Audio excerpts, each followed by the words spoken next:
23, 22 और 21 के जो पॉलिटी के क्वेश्चन आए थे यूपी पीसीएस में, उसको हमने करा दिया। अब इसका अब नंबर है हमारा 2020 का। 2020 के क्वेश्चन कराएंगे, फिर 19। ये जो सीरीज है हम लोगों की 23 से स्टार्ट हुई थी। तो ये जो क्वेश्चन है यूपी पीसीएस 2020 में जो क्वेश्चन आए हैं वो हैं।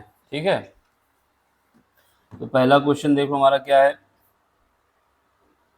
पहला क्वेश्चन कह रहा है कि संविधान के किस भाग में पंचायती राज व्यवस्था संबंधी प्रावधान है। किस भाग में है? आर्टिकल 243 से स्टार्ट होता है। ठीक है, और ये जो भाग है यानी पार्ट है, पार्ट 9 है, तो ऑप्शन नंबर ए हो जाएगा। अगला क्वेश्चन देख लो। ये क्वेश्चन ये पूछना चाहता है कि पंचायती राज व्यवस्था कब से संज्ञानात्मक रूप से लागू हुई। इसका मतलब ये था भारतीय संज्ञानात्मक व्यवस्था में तृतीय तल, पहले क्या था, लोकसभा थी और विधानसभा थी। इसके बाद 73वें संविधान संशोधन द्वारा 1992 में पंचायती राज व्यवस्था को भी संवैधानिक दर्जा दिया गया और तीसरा बना दिया गया स्थल। यानी सबसे ऊपर क्या हो गई, सेंट्रल गवर्नमेंट, यहाँ पे केंद्र सरकार होगी सेंट्रल गवर्नमेंट, बीच में स्टेट गवर्नमेंट होगी, और इसके बाद नीचे जो व्यवस्था की गई पंचायती राज व्यवस्था की। तो ये पंचायती राज व्यवस्था ये कब चालू की गई थी? 73वें संविधान संशोधन 1992, तो ऑप्शन नंबर सी। ठीक है, अगला क्वेश्चन देख लो। इसके बाद इसमें क्या है कि आपसे पूछा जा रहा है कि कौन सा सुमेलित नहीं है। यानी 3 पार्ट जो हैं सुमेलित हैं, एक पार्ट कोई सुमेलित नहीं है, आपको उसको बताना है। पहले अंतर्राज्य परिषद जो है 263 में दिया गया है आर्टिकल, ये बात सही है। यानी अगर दो राज्य के बीच कोई झगड़ा होता है तो उसको समझौते के लिए आर्टिकल 263 का प्रावधान किया गया है, ये बात सही है। ऑप्शन नंबर ए सही निकला। अब हमें निकालना क्या है, कौन सा रॉन्ग है। वित्त आयोग की बात की जाए तो ये आर्टिकल 280 में है, ये बात भी सही है। फिर इसके बाद प्रशासनिक न्यायाधिकरण की व्यवस्था की गई है, ये भी बात सही है, 323 का में है, तो ये भी पार्ट सही है। तो इसका मतलब बचा कौन सा पार्ट, डी ऑप्शन गलत है। जबकि डी ऑप्शन भी लगभग सही है, क्योंकि यहाँ पर भी संघ लोक सेवा आयोग की बात की गई है, लेकिन जो माना गया था आंसर वो डी माना जाएगा, क्योंकि यहाँ पर स्टेट लोक सेवा आयोग भी इंक्लूड है। 312 में संघ लोक सेवा आयोग को मानते हुए अगर करते हैं तो ये ऑप्शन डी आएगा। ऊपर के तो बिल्कुल सही है, नीचे वाले में थोड़ा कन्फ्यूजन थी, इसलिए इसको डी ऑप्शन माना गया है। वैसे देखा जाता तो ये बात भी सही थी, फिर भी अगर आर्टिकल 312 के हिसाब से देखेंगे तो ये बात गलत हो जाएगी। अगला क्या है, निम्नलिखित में कौन सा सुमेलित नहीं है। ठीक है, अब यहाँ पर फिर आ गया कि कौन सा पार्ट मेल नहीं खाता है। Which of the following is not correctly match. यहाँ पर भी 3 पार्ट मैच करेंगे, एक पार्ट मैच नहीं करेगा। पहला आता है मूल कर्तव्य। मूल कर्तव्य मतलब फंडामेंटल ड्यूटीज जो हैं, ये भाग 4 में का पार्ट ऐड किया गया था। यानी भाग 4 जो है वो डीपीएसपी के लिए है, और भाग 4A जो है ये मूल कर्तव्य के लिए। तो ये बात सही है, तब ये सही है, तो ये आंसर नहीं होगा, क्योंकि हमको बताना है कौन सा गलत है, तो ये तो नहीं हो सकता। फिर इसके बाद राज्य भाग जो स्टेट की बात की गई है वो पार्ट 6 में की गई, बात सही है, क्योंकि पहले भाग में क्या है, 1 से लेके जो संघ क्षेत्र है वो बताया गया, फिर नागरिकता बताई गई, फिर उसके बाद तीसरे भाग में बताया गया कि फंडामेंटल राइट्स क्या है, चौथे भाग में बताया गया संघ क्या है, स्टेट पावर। ठीक है, नहीं, चौथे पार्ट में बताया गया डीपीएसपी, 4A में बताया गया फंडामेंटल मूल कर्तव्य, और भाग 5 में बताया गया संघ के विषय में, तो भाग 6 जो है ये स्टेट के विषय में बताता है, ये बात सही है। ठीक है, अब इसके बाद महान्यायवादी। महान्यायवादी जो है वो आर्टिकल कितने में आता है, आर्टिकल 76 में आता है, और आर्टिकल 76 किस भाग के अंतर्गत आता है, भाग 5 के अंतर्गत, भाग 5 में। तो ये ऑप्शन 9 जो दिया गया है ये तो गलत हो जाएगा, और यही पूछा कौन गलत है। संघ और राज्यों के अधीन सेवाएं, ये बात सही है, भाग 14 में। तो ऑप्शन क्या गलत है, सी ऑप्शन।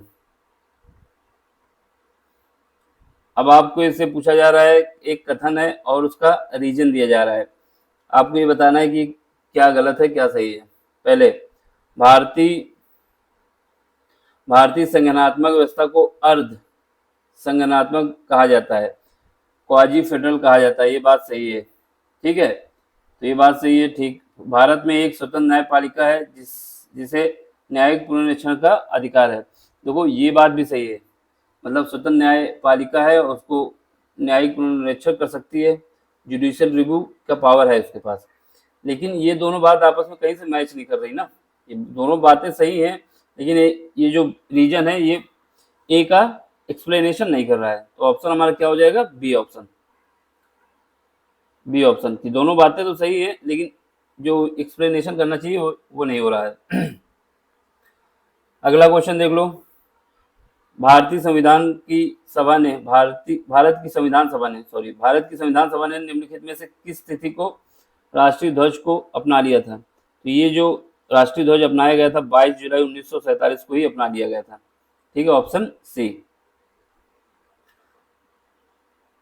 अगला क्वेश्चन है, आपसे पूछा जा रहा है कि जो आर्टिकल हमारे पास 3 है इसके विषय में बताना है कौन सी बात सही है और कौन सी बात सही नहीं है। तो हमें बताना ये है कि कौन सी बात सही नहीं है। आर्टिकल 3 में 3 पार्ट जो दिए, 4 पार्ट में 3 बातें सही हैं, 1 पार्ट गलत है। नए राज्यों का गठन करना है, तो ये आर्टिकल 3 के अंतर्गत आएगा, बात सही है।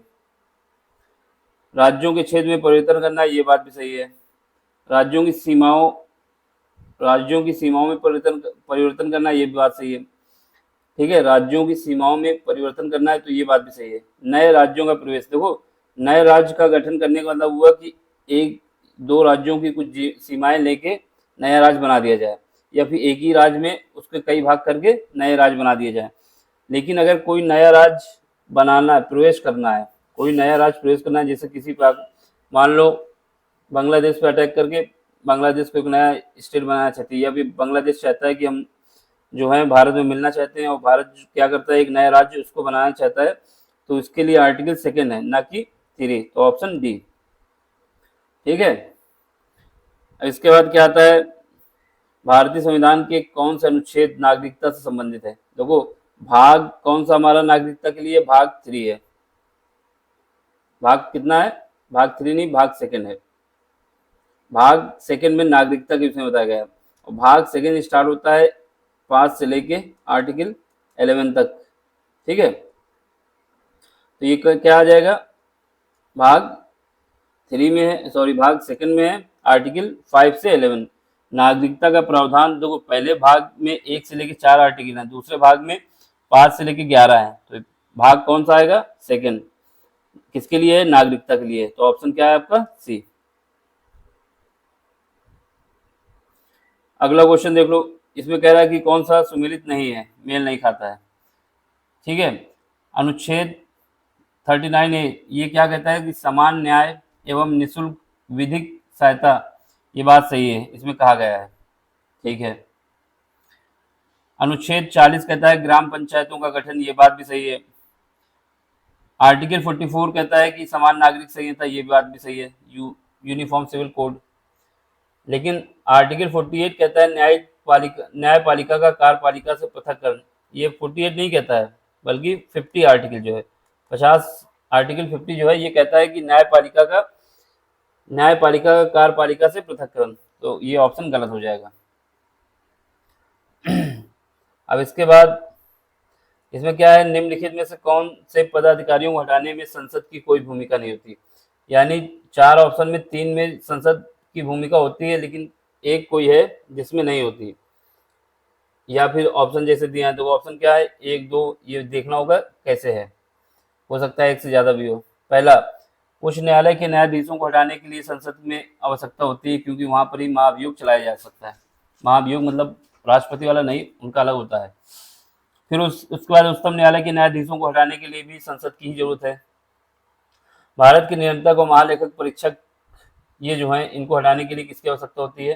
राष्ट्रपति एक हिसाब से संसद का भाग है, तो राष्ट्रपति की आवश्यकता होती है। तो ये बात भी सही है, लेकिन ये महान्यायवादी नहीं है, महानियंत्रक लेखक है, तो इसमें संसद की पूरी आवश्यकता होगी, अकेले राष्ट्रपति इसको नहीं हटा सकता।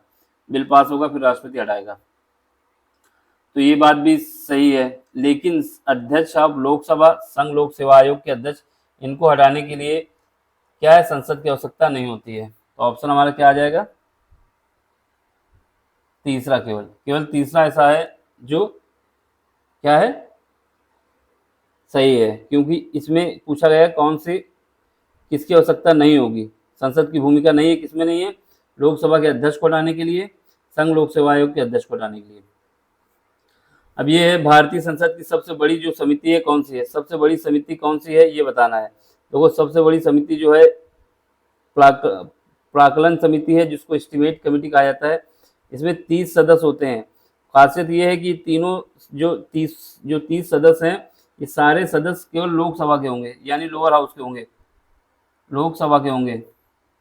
ठीक है, तो इसका मतलब क्या हुआ, प्राकलन समिति जो है, जिसको एस्टिमेट कमेटी कहा जाता है, यही जो है इसमें सबसे ज़्यादा सदस्य होते हैं और सबसे बड़ी भी होती है। और ये किसकी होती है, केवल लोकसभा के सदस्य लिए जाते हैं, यानी लोअर हाउस के।